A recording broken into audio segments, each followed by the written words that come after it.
Hi everyone, this is our channel, Meet the Real Story.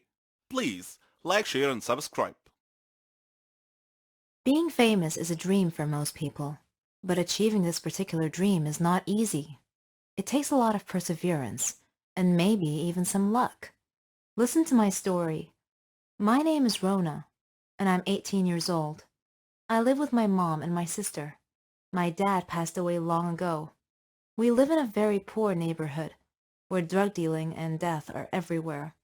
My mom is a nurse, but even so, her salary is barely enough to make ends meet. I have always wanted a better life. I often admired famous people, like singers and actors, and I imagined myself living in their world of fame and glamour. What I would give to be a famous person like them. I had a dream. I wanted to be a clothes designer or a fashion model. I would draw different styles of clothes and stand in front of the mirror, posing like a model. I just knew that my clothes would fit perfectly. But here's the thing. I wasn't thin enough to be a model. This was the obstacle between me and my dream, so I decided to go on a diet while searching for a job. One day, I read the news about some famous clothes designer and learned that a fashion show was going to be held near my area soon. Within a week, they would be holding an audition to select some local models, so I saw an opportunity to enter the competition, get selected as a model, and make my dream come true. I did everything I could to lose weight. When the audition day came, I tried to get in the fashion show, but the security guards wouldn't let me pass because I looked too ordinary. So I went home, dressed up like a princess, and then returned, looking more important. I was allowed in. I saw many fit girls with nice slim figures. They were so beautiful and seemed so enthusiastic about the audition and their chances of being selected. I felt like I was watching a fashion magazine photo shoot. I signed up for the audition. One by one, the girls performed in front of the judges.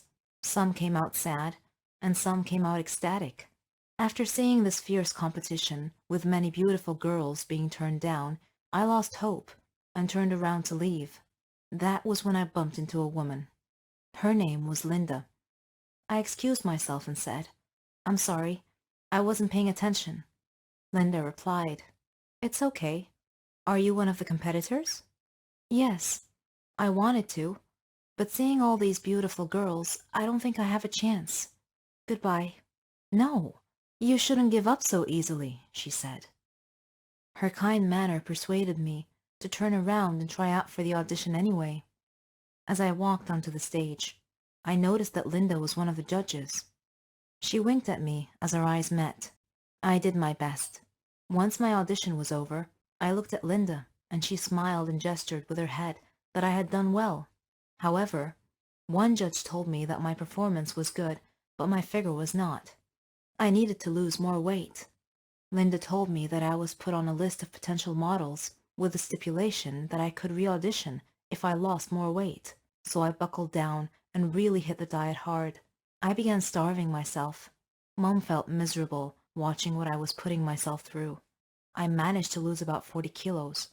Unfortunately, I had become so thin so quickly that my health began to suffer. I started feeling depressed and even got dizzy at times.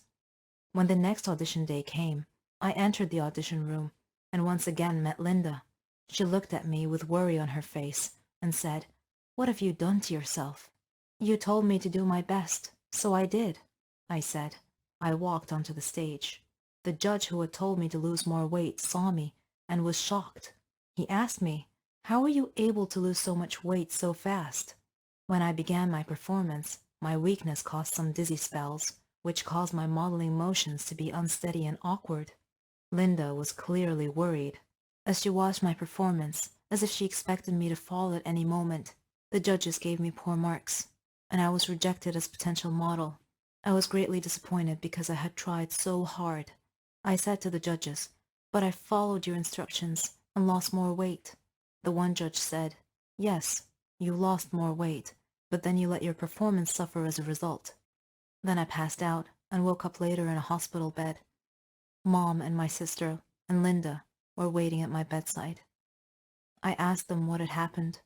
"You're too weak. You fainted on stage," Linda explained. Suddenly her phone rang. and after she answered and listened for a moment, I heard her say, "What? Oh no." After she hung up, I asked her what had happened. She told me that the plane carrying the judges and the competitors had crashed. There were no survivors.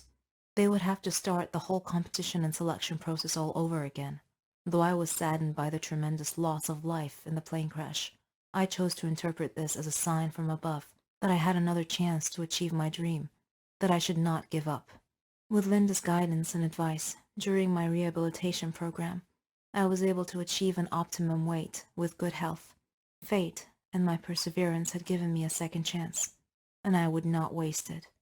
I am now ready and determined to try again.